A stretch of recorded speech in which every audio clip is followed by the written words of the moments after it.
Dan di saat Dita diam kaku gak bergerak tuh tiba-tiba Fatur bilang, Dita coba tanya ke saudaraku, tanya papaku, aku ini kenapa? Hai, wassalamualaikum warahmatullahi wabarakatuh. Terima kasih sudah klik video ini. Oke, jadi ada aku lagi. Ini gak bosan kalian nengok muka aku di channel Bukalapak ini ya kan? Jangan lupa subscribe channel ini ya Wak ya. Karena video aku kali ini hanya tayang eksklusif di channelnya Bukalapak. Jangan sampai ketinggalan video aku yang ada di sini Wak. Dan di video kali ini aku akan menceritakan satu kisah horor Wak dari kawan kita yang berasal dari Yogyakarta yang minta semua nama yang ada di cerita ini untuk disamarkan Wak. Karena menyangkut soal ya nanti kalian tahu sendiri lah. Kita panggil aja nama si narasumber ini Dita ya. Halo Dita. Tapi sebelum kita mulai aku mau infoin dulu kalau selama bulan Juni 2022 ini lagi ada promo untuk kategori gadget kebutuhan harian sampai kebutuhan otomotif dari Bukalapak Wak. Promonya apa aja nih Nat? Dan diskonnya sampai berapa Nadia? Diskonnya sampai 90% biar kalian tahu. Kayak handphone yang mau aku beliin buat tim aku, Xiaomi Redmi diskonnya 45% Wak. Jadi cuma 660.000 aja. Mantap kali Bukalapak ini kan? Lumayan kali weh. Iya tahu aku belum gajian, Glenn memang tahu. Tapi tenang aja, promo Bukalapak ini berlaku sampai akhir bulan Juni nanti. Jadi buat kalian yang mau masukin keranjang dulu, langsung aja klik link yang ada di description box di bawah ini. Untuk nanti kalian belanja Wak ya kan. Ingat Wak, jangan sampai kehabisan sampai akhir bulan Juni aja. Oke? Nah sekarang baru kita masuk ke ceritanya ya. Check it out.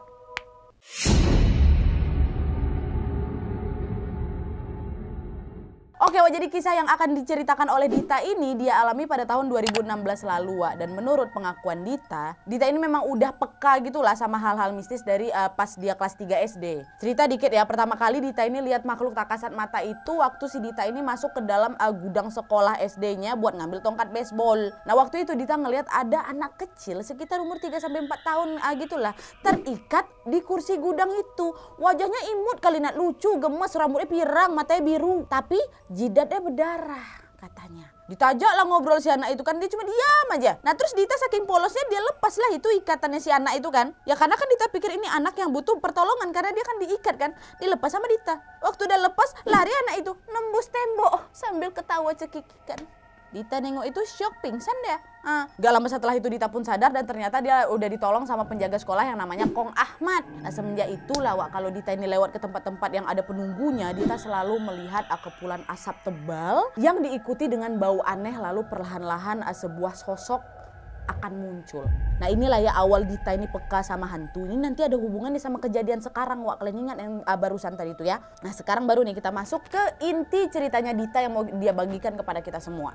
Jadi gini ceritanya Wak. Pada bulan April tahun 2016 tepatnya jam 10 malam tiba-tiba kakak laki-lakinya Dita, kita sebut aja namanya Mas Gede ya, gedor-gedor pintu rumah. Ibu, Dita gitu teriak-teriak dia.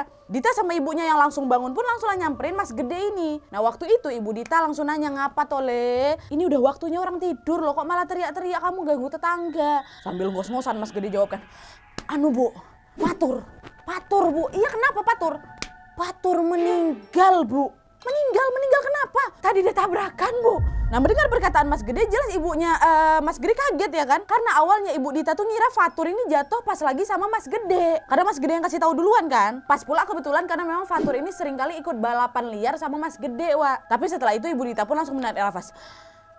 Dah yuk masuk dulu, ceritakan di dalam. Cerita yang benar yuk masuk dulu. Dah Mas Gede pun ikutlah masuk ke dalam rumah kan. Dita pun waktu itu langsung ngambilin Mas Gede ini air minum supaya Mas Gede ini bisa sedikit tenang lah gitu Wak. Nah singkat ceritanya setelah Mas Gede ini minum air yang dibawakan sama Dita Wak, Mas Gede pun mulailah bercerita. Jadi Bu katanya tadi Fatur sama Mas Hadi lagi nebus obat buat ibunya Fatur. Anyway Fatur ini tetangganya Dita Wak, dari tadi belum ku bilang ya. Fatur ini tetangganya Dita, jadi kawan mainnya Mas Gede juga gitu ya. Dah Bu dia mau pergi nebus obat ibunya. Nah Fatur yang nyetir motor Bu, Mas Hadi yang dibonceng. Tapi apesnya pas di jalan mereka jatuh sendiri Bu. Jatuh sendiri, nggak ditabrak, tidak menabrak, jatuh sendiri. Nah kata Mas Hadi Bu, jatuhnya pun nggak kencang-kencang kalinya padahal. Tapi Patur kena benturan di kepala Bu dan keluar darah terus gitu dari hidung sama kupingnya. Terbalik hidung sama kupingnya. Astagfirullahalazim Dok. Kok ya malam-malam nebus obat tuh kemana tuh? Kata bamaknya Dita kan. Ke apotik A Bu. Nah apotik itu jaraknya dari rumah Dita dan Fatur ini sekitar setengah jam gitu lah Wak. Jadi memang lumayan jauh. Nah setelah mendengar penjelasannya Mas Gede, Dita dan sekeluarga pun tanpa pikir panjang langsung tuh menuju ke rumah Fatur. Nah sesampainya di rumah Fatur ternyata rumahnya udah dipenuhi sama orang Wak. Rame kali, penuh lah pokoknya dari dalam rumah maupun halaman rumah. Ibu Fatur saat itu nggak berhenti nangis Wak, nangis kejar karena memang Ibu Fatur nih baru aja tabrakan bulan lalu. Makanya itulah obat yang mau ditebus sama Fatur ke apotik. Dan di titik itu sebenarnya Ibu Fatur sendiri nggak tahu kalau Fatur ini udah meninggal dunia, taunya tabrakan aja gitu Karena setelah tabrakan itu Fatur langsung dibawa ke rumah sakit terdekat. Nah singkat cerita akhirnya sekitar jam 12 malam tuh Wak, jenazah Fatur pun tibalah itu di rumah kan. Ibunya nengok itu nangis kejar sekejar-kejarnya sampai kayak demu ngamuk gitu loh Wak. Gak ada yang bisa nenangin mamanya. Karena memang Fatur ini anak kesayangan ibunya gitu Wak. Dan FYI juga Fatur ini 4 bersaudara. Anak pertama tadi Mas Hadi yang dibonceng sama Fatur pas nebus obat tuh Terus kedua ada Mbak Feby, ketiga ada Mas Damar, dan barulah terakhir si Fatur. Fatur anak bungsu. Dah tuh kan singkat cerita lagi jenazah Fatur pun dimandikan Wak. Sementara Dita dan beberapa pemudi di sekitaran tempat tinggalnya mereka pun pergilah mencari bunga. Dan FYI lagi nih Wak, kata Dita, di tempat mereka ini kalau ada yang meninggal nggak boleh nginap gitu loh Wak. Nggak boleh nginap tuh maksudnya kalau misalnya meninggal malam ya harus langsung dimandikan dan juga dimakamkan malam itu juga. Jadi sekitar jam 2 dini hari itu Wak, Dita sama kawan-kawan perempuannya tuh pergi lah kan keliling kampung nih nyari bunga. Waktu itu sempat ada beberapa kawan-kawannya Dita ini mundur nggak mau ikut cari bunga karena ketakutan gitu Wak. Dan karena memang kata si Dita juga entah kenapa situasi hari itu sangat menegangkan gitu loh Nat. Dimana warga setempat yang ada di sana tuh sering merinding gitu. Toto nggak enak gitu perasaannya. Jadi memang suasana hari itu horor kali lah. Dan akhirnya malam itu mau nggak mau Dita harus memaksa salah satu kawannya, ayo lah wo ikut lah aku cari bunga, nanti macam mana di pemakaman nggak ada bunga, kalian pikirkan lah keluarga korban tuh macam mana, tolong lah yuk sama aku kan kok nggak sendirian, yuk. Adalah satu namanya kita sebut aja lah namanya Prita kan, Prita pernah ayo lah wo, kasihan pula nanti keluarganya. Pun waktu itu si Prita ini mau ikut karena dia tahu kalau Dita ini peka kali sama hal-hal mistis. Jadi kan kalau ada apa-apa ya pasti Dita udah tahu duluan gitu loh. Makanya si Prita ini luluh dan mau nemenin si Dita Wak. Dah waktu itu si Dita sama si Prita ini pun selesai mencari bunga sekitar jam 3 dini hari Wak. Mereka pun langsung lah merangkai bunga-bunga yang sudah mereka dapatkan. Tidak lama setelah itu pemandian jenazah pun selesai Wak. Para bapak-bapak yang menggali kubur juga sudah selesai menggali. Akhirnya jenazah Fatur pun mulailah diusung nih menuju ke liang kubur menggunakan peti jenazah sekitar jam 4 pagi Wak. Hampir subuh lah. Nah waktu itu Pak RT sempat ngomong jangan sampai terbit matahari ya, ayo segera bapak-bapak. Dah lah itu mereka bahu-membahu kan membawa jenazahnya si Fatur. Nah pas Fatur mau dibawa ke kuburan Wak, ada hal aneh yang terjadi. Jadi si Fatur walau memang badannya udah masuk ke dalam peti, tapi darahnya yang tadi keluar dari kuping sama hidungnya tuh gak berhenti ngucur, jadi ngucur terus. Bahkan darahnya sampai netes ke pundak-pundak bapak-bapak yang mikul peti jenazahnya tuh. Dita sama orang-orang yang ada di sana sempat heran. Sampai akhirnya di tengah perjalanan Pak RT pun berinisiatif kalau Mas coba petinya dikasih alas plastik dulu aja. Akhirnya dikasih lah itu kan Wak alas plastik di petinya kan. Tapi ternyata solusi itu pun tidak menyelesaikan masalah karena darahnya masih saja mengucur deras di pundak bapak-bapak yang memang menggotong peti jenazah Fatur. Bahkan sampai mereka nih harus melepas baju gitu Wak. Dah lah tuh, ya mau kayak gimana, mau nggak mau tetap harus dimakamkan hari itu kan. Dan tidak lama kemudian akhirnya rombongan pun sampailah di kuburan. Dan pemakaman Fatur pun selesai sekitar jam 5 pagi Wak. Beberapa hari setelah meninggalnya Fatur Wak, cerita mengenai cara dan kejadian pas Fatur meninggal pun masih menjadi kayak bahan gosipan hangat lah diantara penduduk kampung tuh. Ada yang bilang meninggalnya Fatur ini nggak wajar, aneh. Pokoknya banyak kali lah gosip-gosip miring mengiringi kepergian Fatur. Dan selain itu hal yang bikin kepergian Fatur ini semakin banyak sekali diperbincangkan adalah karena meninggalnya Fatur ini tepat di malam Selasa Kliwon. Nah menurut kabar nih Wak ya, orang yang meninggal di malam Selasa Kliwon atau Jumat Kliwon itu erat kaitannya dengan hal-hal mistis. Dan kalau menurut keterangan Mbah Google, aku searching juga nih, kuburan orang yang meninggal di hari Selasa Kliwon itu memang sering dijadikan incaran bagi para pencari ilmu hitam yang akan mencari kayak tali pocong atau beberapa bagian tubuh seperti kayak jari tangan dari jasad yang udah dikuburkan kayak gitulah. Nah cara pengambilan bagian tubuhnya pun bisa dikatakan mengerikan Wak, yaitu dengan cara kayak digigit jari tangan dari si jasad yang dikuburkan sampai putus, yang nantinya akan dijadikan mahar pesugihan. Dari yang ku baca dan dari keterangan Dita ya kayak gini. Kalau misalnya kalian punya informasi yang lain soal kepercayaan ini boleh komen di bawah aja ya. Nah karena ada kepercayaan ini biasanya nanti keluarga yang ditinggalkan akan menjaga kuburan sanak keluarga mereka yang sudah meninggal sampai 7 hari gitu loh Wak. Bahkan ada yang sampai 40 hari. Ada memang kepercayaan kayak gitu. Tapi anyway kita lanjut aja lah ke ceritanya ya. Nah mendengar gosip-gosip miring tentang kepergiannya Fatur, orang tua Fatur pun akhirnya gerah juga lah dengarnya. Dan akhirnya mereka pun menyewa beberapa orang kampung untuk bisa ngejaga kuburan anaknya Fatur. Mereka juga khawatir nih kalau misalnya kabar tentang orang yang mencari ilmu hitam dengan menggali kuburan orang yang sudah meninggal tuh makanya mereka manggil orang untuk ngejaga makamnya Fatur. Nah pada saat itu kurang lebih ada 5 orang yang ngejagain kuburan Fatur. Jadi kita sebut aja namanya pertama Pak Erwin, Pak Baskoro, Mas Indra, Mas Beni sama Mas Gede kakaknya Dita ya. Tadinya memang yang disewa orang tua Fatur itu cuma Pak Erwin sama Pak Baskoro aja karena mereka terkenal seperti kayak sesepuh kampung lah gitu. Tapi Mas Gede sama 2 orang temannya Mas Indra sama Mas Beni itu pada inisiatif gitu buat ngikutin jagain juga toh juga kawan mereka. Nah malam pertama mereka berjaga di kuburan Fatur masih aman mereka semua pulang pas hari udah masuk subuh. Hari kedua pun aman. Sampai akhirnya masuk di hari ketiga sesuatu terjadi. Jadi di malam ketiga itu seperti biasa mereka berjaga. Tapi di malam itu Pak Erwin sama Pak Baskoro sama Mas Beni udah ngantuk dan memutuskan untuk tidur duluan. Sementara Mas Gede sama Mas Indra masih main kartu nih kan buat ngilangin ngantuk di antara mereka lah sambil minum kopi. Nah pas orang berdua ini lagi asik-asik main kartu tiba-tiba di atas tenda mereka terdengar macam suara brak gitu. Jadi memang tempat mereka berjaga itu atau tempat mereka duduk tuh ada kayak dikasih tenda gitu. Udah bunyi kan brak gitu kan. Mas Gede sama Mas Indra bingung lah kan. Bunyi apa itu dengar aku kan. Dengar aku. Apa itu ya Le? Yuk kita cek yuk. Dan mereka pun mencobalah untuk mengelilingi daerah pemakaman dan juga tidak lupa untuk mengecek kuburan Fatur. Waktu itu mereka nggak nemu apa nih penyebab bunyi itu. Akhirnya mereka berdua pun memutuskan untuk ya udahlah tadi mungkin lagi lewat aja nggak ada apa-apa kan kita cek yuk kita tidur aja yuk ngantuk. Dah balik lagi ke tenda nih. Mas Gede waktu itu masih kayak tidur-tidur ayam badannya miring lah kan ke arah makam Fatur. Nah di saat dia lagi ngelihat ke arah makam Fatur tiba-tiba Mas Gede denger ada suara dari makamnya Fatur yang mengatakan tolong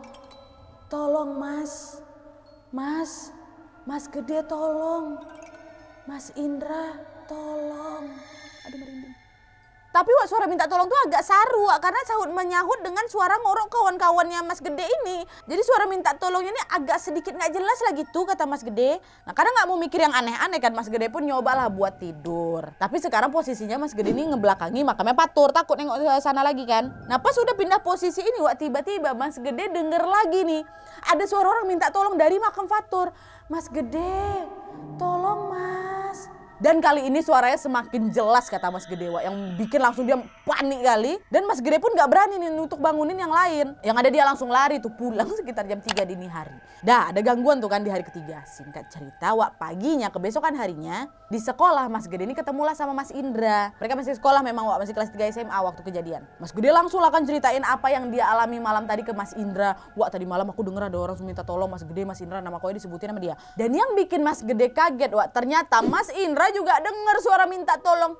Emang kok aja aku juga dengar. Tapi aku nggak kaget Mendengar perkataan Mas Indra bingung lah Mas Gede nggak kaget gimana maksud kau nih? Nggak kaget aku biasa aja. Oke. Nah waktu itu nggak begitu dipikirkan kali sama Mas Gede Nah sorenya masih di hari keempat di berarti ya. Waktu itu menjelang maghrib si Dita nih. Kita beralih ke Dita ya. Dita udah mulai ngantuk. Jadi kayak tidur-tidur ayam gitulah. Jadi mata Dita itu merem tapi sebenarnya masih sadar. Masih kayak setengah tidur gitu. Masih terjaga lah pokoknya. Kadang dibuka kadang ditutup lagi gitu. Nah pas setengah terbuka ini Dita ngelihat samar-samar ada yang berdiri di depannya. Pas Dita membuka full matanya ternyata yang berdiri di depannya adalah Fatur. Dita kaget-kagetnya kan jantungnya berasa berhenti berdetak Dan di saat Dita diam kaku gak bergerak tiba-tiba Fatur bilang, Dita coba tanya ke saudaraku, tanya papaku, aku ini kenapa? Belum sempat Dita ngejawab apa-apa Fatur itu langsung hilang diikuti kepulan asap. Nah masih ingat kan dulu Dita waktu kecil kalau setiap kali ngeliat sosok pasti diikuti dengan kepulan asap. Aduh merinding Anda. Saya merinding. Nah setelah kejadian itu Dita ini masih percaya nggak percaya gitu sama dengan apa yang dia lihat. Jadinya Dita pun juga nggak bilang apa-apa ke siapapun. Sampai akhirnya tepat ke 7 hari Fatur berpulang, Pak Erwin yang ikut ngejaga makamnya Faturnya datanglah ke keluarganya Fatur untuk mengatakan sesuatu. Kalian tahu Pak Erwin ngomong apa? Pak Erwin bilang, gini Pak, Bu Nun Sewu, Fatur meninggal gak wajar. Loh gimana Pak maksudnya? Kata Mama Fatur, jadi Bu, malam tadi Fatur datang ke saya dan bertanya, "Pak, coba tanyakan sama orang tuaku, aku ini kenapa? Aku belum mau meninggal, Pak. Aku dibanting, aku diikat paksa, aku digantung, Pak. Aku digantung dekat pohon besar di pantai." Jadi memang mirip nih sama apa yang dikatain Fatur ke Dita pas hari keempat kan, Wak. Tolong aku, tanya ke bapakku. Akhirnya setelah Pak Erwin bercerita tentang hal yang dia alami, entah bagaimana Wak kelanjutan obrolan mereka, tapi yang jelas suatu hari barulah terungkap kalau ternyata Fatur adalah korban keserakahan kakak-kakaknya. Jadi ini menurut Dita, Wak ya.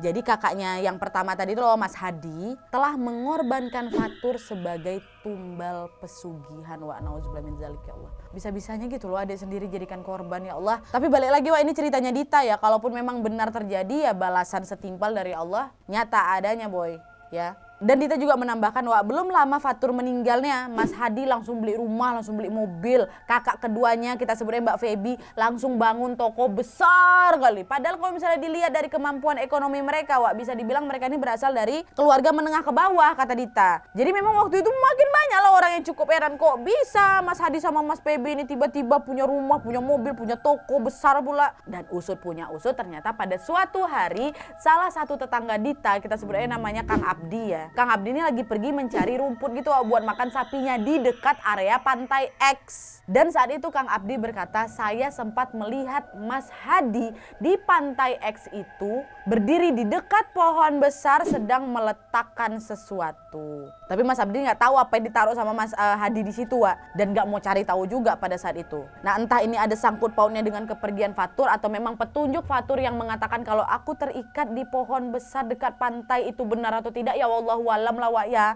Dan menurut Dita lagi, Wak, Pantai X itu memang kayak jarang gitu loh dikunjungi sama orang. Hanya orang mancing atau orang mencari pakan ternak aja lah yang datang ke situ. Jadi bukan tempat wisatawan. Karena apa? Karena memang pantai itu sendiri pun terkenal mistis sekali.